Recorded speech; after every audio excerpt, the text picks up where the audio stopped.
આ તો સિપાહીઓને તો ખબર હોય ને કે બાળ બાપાની ફોજ હોય એટલે ને તો જતા રહ્યા એટલે ભજન તો બંધ ના થયું. કારણ બાળ સાહેબને તો કહ્યું જ નતું.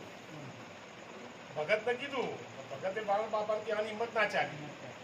જે એટલે અડધો કલાક થયો, પાછા ભજન બંધ ના થયા. એટલે મેં તમને આ બખાડો બંધ કરવાનું કહીને આવ્યો. તો હજી તમે શું કરીને આવ્યા? જાઓ ફરીથી એને જઈને કહી દો, જેને હાલ બખાડો કરીને કે રહી ખુદદારો આવશે.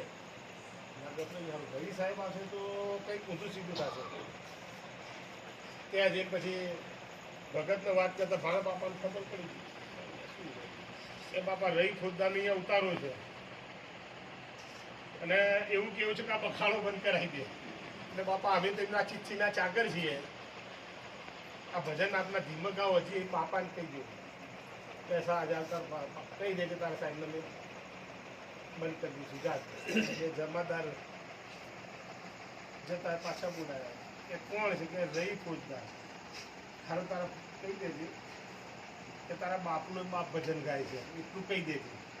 ભજન બંધ નહીં થાય તો તારા બાપનો બાપા ભજન થાય તારા રવિ ફોજદારને કહી દેજે.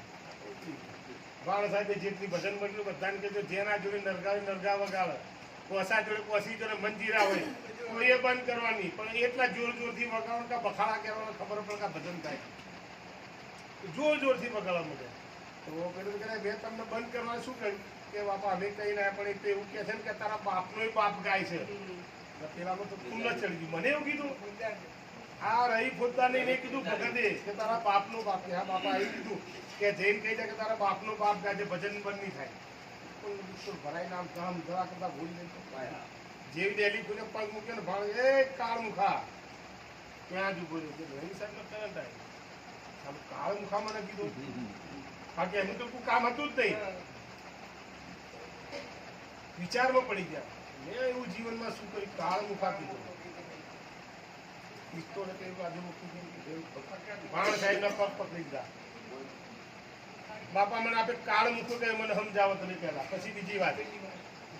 ક્યાંક મારી ભૂલ થઈ હોય તો કહો કે આજે તે આજે ગામમાં ઉતારો લીધો છે ને અને તારા બે ફોજદાર જે બકાલું લેવા કહેતા ને જે દેવી પૂજકની બેન હતી એ ખાલી બકાલું ના મળ્યું ને એની જોડેથી 4 મહિનામાં ઘર પાછું.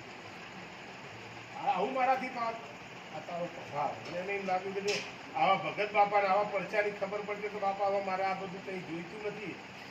પગ પકડીને મને તમે શિષ્ય બનાવી દે.